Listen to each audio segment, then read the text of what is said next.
ВИЧ-сервисные программы я попала в качестве клиентки пункта обмена шприцев. Это 2002 год. И там первый год-полтора, я тогда была в употреблении, просто приходила за шприцами. И как бы знакомство вообще с ВИЧ-сервисом началось с информационной продукции. То есть я читала какие-то буклеты, сначала по снижению вреда, потом постепенно попала в сеть, вот, познакомилась с Алиной. У нас тогда создалась группа самопомощи. Ну, в общем, для меня просто снижение вреда – это возможность сохранить и изменить жизнь. То есть такой как бы незначительный фактор, как вот наличие Поша в Кировограде, это сохранило и изменило мою жизнь. Поскольку вот, ну, именно через эти ворота я вошла в ВИЧ-сервисные программы. Сначала получала помощь, потом научилась предоставлять ее другим.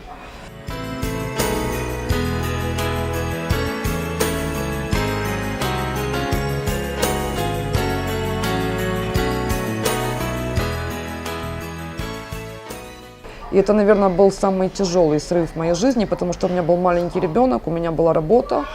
И я думаю, что мне просто очень повезло, что я попала в программу ЗПТ. Потому что достаточно высокая нагрузка и ответственность. Я не знаю, смогла ли бы я справиться с этим всем, если бы не заместительная терапия. ЗПТ просто дает мне избавление от страха. Наверное, это самое важное. Потому что у меня длительный стаж употребления нелегальных наркотиков, почти 20 лет. И там, конечно, очень много негатива.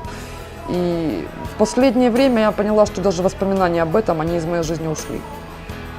Наверное, для меня ЗПТ это вот как страховка. То, что вот это не повторится, пока у меня есть заместительная терапия.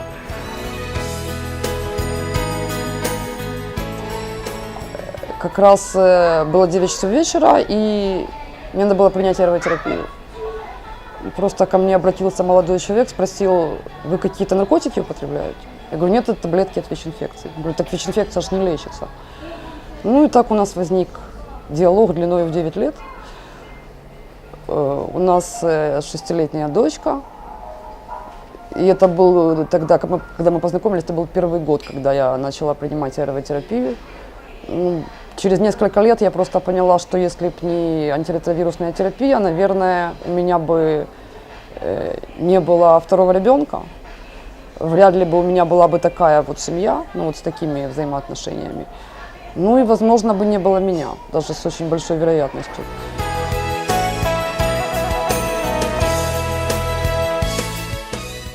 Терапия для меня очень эффективна, то есть у меня восстановилось полностью здоровье. В общем-то, жалоб на самочувствие нету. Ну и самое важное, что вот, наверное, благодаря АРТ ВИЧ не занимает в моей голове и жизни какого-то там значимого места. То есть для меня это достаточно обыденная вещь, мой статус.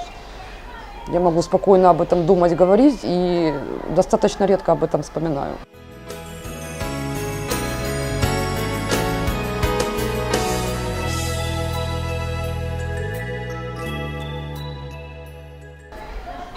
Постоянного хобби нету, так, чтобы какое-то одно там занятие, чтобы я это считала хобби. Я, наверное, могу сказать о себе, что я человек творческий. Я очень часто пишу какие-то заметки, веду блоги. Наблюдать жизнь, наверное, самое интересное хобби, ну, как бы анализировать.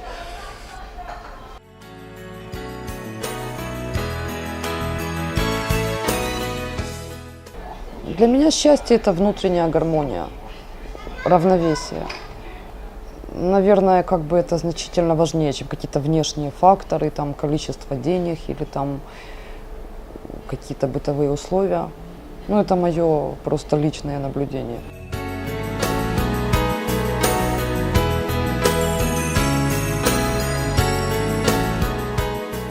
Я бы хотела пожелать другим женщинам научиться слышать себя и найти свою индивидуальность. То есть поменьше обращать внимание на какие-то общественные стереотипы и на мнение других. Я хотела бы сказать всем женщинам, которые имеют проблему наркозависимости, не бояться обращаться за помощью. И я думаю, что очень важно перестать уничтожать себя за какие-то там прошлые ошибки и постоянно там прокручивать у себя в голове какой-то там негативный опыт. и застревать в этих негативных чувствах. От этого надо освободиться для того, чтобы были какие-то силы двигаться вперед. Я думаю, что тот, кто ищет, тот всегда найдет.